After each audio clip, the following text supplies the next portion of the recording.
Hey folks, what's going on? How's it going?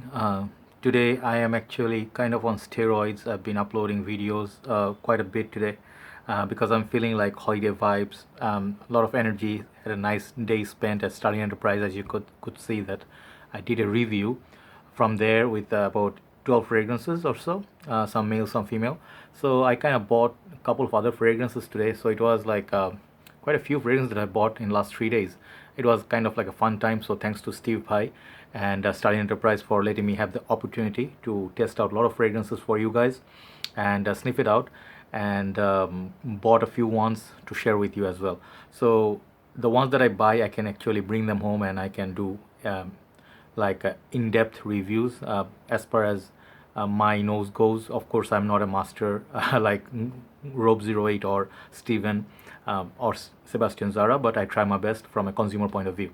So I'd like to wish all the Muslims all around the world happy Eid Mubarak, Salamat Hari Raya, Eid al-Adha, also to my Malaysian friends, and see how this fragrance goes from House of Alfred Dunhill. So Alfred Dunhill for me is a house that is nothing really any other house that I really hate. I like the fragrances because I love genuinely fragrances, and the word hate is a kind of a strong word, to be honest. I may dislike some fragrances, I may pass on them, but I'm never gonna hate on something because if you hate, there's no purpose. But this is one fragrance I wanted for some time. I showed this in one of the episodes in Sterling Enterprise that I said I might take it, but I didn't, and then it got sold out, and I was really sad. But today, this evening, I went and bought this one, and really am happy with this purchase. So this is not a new fragrance; this is a classic. As you can see, I'll show you also side by side. It's also a few other of my favorite Dunhill fragrance. I'm sorry, I'm gonna move this a little bit so you can see the other four: Dunhill Desire Red, Dunhill for Men Brown, then Dunhill Icon, and then in the end my favorite Dunhill Century for the time being. So there are a few more I own, they're somewhere there, and I reviewed about 10 to 12 Dunhill fragrances. So you can see I take this house seriously, and I really think they're good house and they're very affordable. So this fragrance is also very affordable. It comes in 100 ml. I don't know if it has a smaller bottle. It was a release of 1996. It's the year that I left Bangladesh for Malaysia, and this fragrance has about 20 years. And the fun fact is, not really much reviews on this particular one, which makes me really happy. Only review you'll find on YouTube on this particular fragrance called D by Dunhill, Alfred Dunhill, is by my good friend from UK, Matt, Fragrance Matt. Really love his channel. He is one of my inspiration to do this channel. Check it out. I'll leave his link below. So let's hit the review. So this fragrance, the reason for me to buy it is this is kind of my kind of fragrance. If you are 30 and above, like a man, and you are looking for a little bit mature, sophisticated, kind of like a classy fragrance, Dunhill is offering you a lot of these classy fragrances. Okay, so let's see what you have. Here's the box, and today I'm feeling like this angle is better instead of me being appearing in front of the camera. Okay, so Dunhill D, 3.4 fluid ounces, 100 ml. Nothing much up there, nothing much. Very simplistic sort of box. This is made in USA. If you want to know, sometimes Dunhill is like made in UK also. So this is made in USA, and I'm not sure if this fragrance is discontinued or what, but I think it will be if it's not, because it has some age to it. Very beautiful bottle. This bottle will remind me of something I haven't brought out yet, but I'll tell you. Just check it out. D in front of it. Above this part is glass. Got this wavy pattern. This is, I think, painted. I thought at first this is metal, but no, it's just painted. Whole thing is glass. Okay, and the cap is kind of has this detailing here. Alfred Dunhill, very classy sort of presentation. And the juice color, I think, is kind of like, I'll show you in a bit. There is a batch code and all that. So if you open it, the cap, it's snug fit, but I would be careful. Here is the atomizer, black, and I have the fragrance dried on my hand. Let me show you the spray. It works okay, nothing spectacular. So this fragrance, you'd imagine, if you see the bottle by the appearance, you would think of these fragrances. Maybe it's similar to Sikhe one. Maybe it's similar to Acqua di Gio by Giorgio Armani. Or, I have actually few only to show you, but I have plenty more kind of frosted glass bottles. L'Eau de Seba et Semiake. These are all themed the same, sort of frosted glass, looks like a cooling, citrusy, summery sort of vibe from these fragrances. So how is this one? So this fragrance is very, very interesting. I'm telling you, this is very unique as well. And the fragrance actually is very posh kind of a smell for summer and spring. If you happen to like, I'll tell you the notes first, then I'll tell you what I get from it, okay? So according to Fragrantica, I am checking from my trusted Fragrantica. And here we go.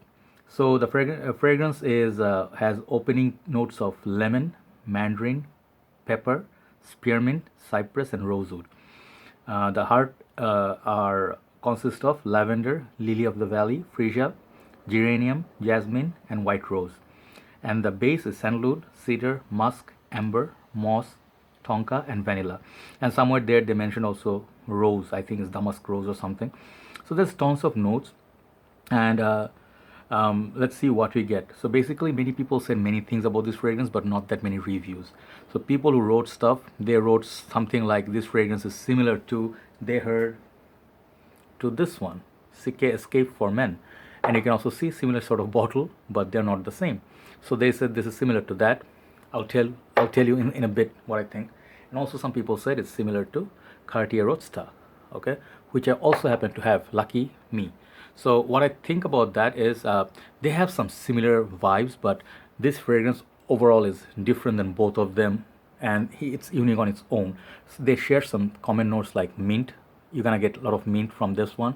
You also get that from Cartier Roadster, which is a mint heaven. This is one of the best mint based fragrance in the game, but it has a little bit different direction on dry down. It's really something. It's much more deeper fragrance than this one. This is very watery, citrusy, almost aquatic, but it has some herbal cake, I'll tell you. And as far as CK Escape goes, this one I always get like a banana sort of, like a tropical fruit sort of vibe. Perhaps the fruity notes they share together, perhaps something like that, but on the dry down, little bit only, not much. So there you go, the comparison between that two.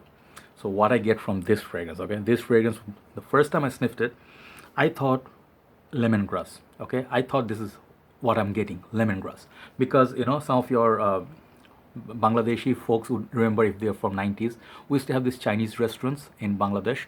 They're called Chinese restaurants because the food was all fried, chow mein, fried rice, and stuff only Bangladeshis would know. But there's nothing Chinese about it. It's all our version of Chinese food. And outside sometimes you'll see some of them, they'll grow lemongrass, mint, and they grow some like some herbs outside their restaurant. And moment you enter, you get fresh lemongrass from the Thai soup they make and stuff. So that's the first thing that came and hit me. This fragrance really, it's like a classy sort of a fragrance. Also remind me a little bit of Dior Eau Sauvage. If you love that, if you see the bottle pattern, they kind of are similar, but this is a lot more citrusy. This is minty. But the citrus that you get, it's also in this. You get kind of hints of like yuzu sort of feel. I'm getting kind of yuzu, orangey, mandarin orange, kind of citrus, bergamot. Those are the notes that I pick up. I do not know what Lily of the Valley smells like, so I'm not going to bluff that, I get that from this. I hear reviewers, sometimes new reviewers, like, hey, I get Lily of the Valley, I get rosewood. I can tell I get a little bit of rosewood from this one because I smell Chanel's Egoist. That has some similar vibe to it, but this is more transparent. So all in all, you get like a fresh herbaceous, citrus, lavender, sandalwood, kind of like those kind of, maybe carnation, sort of bit of rose in it. So it's a very interesting scent, very uplifting. It will cool you down, and the fragrance has good performance for a fresh perfume, I'll tell you. But the projection, after 1 hour, it will come close to the skin. So men who are above 30, again, you will find it very appealing, sexy. Women would really respect and love this on you. It has sort of like a father figure type because it's already got age to it. So 20 years, some of you are not even old enough to be equivalent to this fragrance, but that's not a disrespect, just a fact. So this fragrance, I think if you want to gift it to your boss, office boss, he will be very impressed by this. They wouldn't have any clue of the price tag. It smells much more posh than the price tag I paid on this. This is pretty much within $30 budget, okay? $30, $35 you can find it in Bangladesh. So big bottle, that price, it's always good. If you see this other, my other sort of Dunhill fragrances, they are also not very expensive, except these two perhaps. These range, Dunhill and then the Dunhill Desire, they're very much affordable. So I think Dunhill provides excellent value. Is this a must buy? Is it dated? Depends. If you are into Versace, Rose, Dylan Blue, Sauvage, that uh, age, if you are into that generation, and you love that freshness, this citrus may be a little bit mature for you, find it off-putting.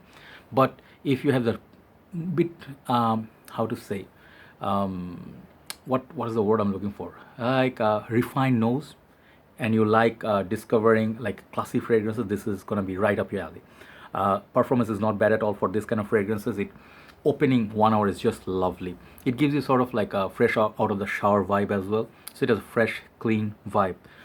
Beautiful little fragrance. I would see similar. I would say the class of these two, Usapage and this, same class, same class.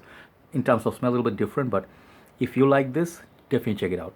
And the fragrance people who wear this fragrance, they are rocking this fragrance. Sean Connery, James Bond. Basically, this is James Bond in a bottle.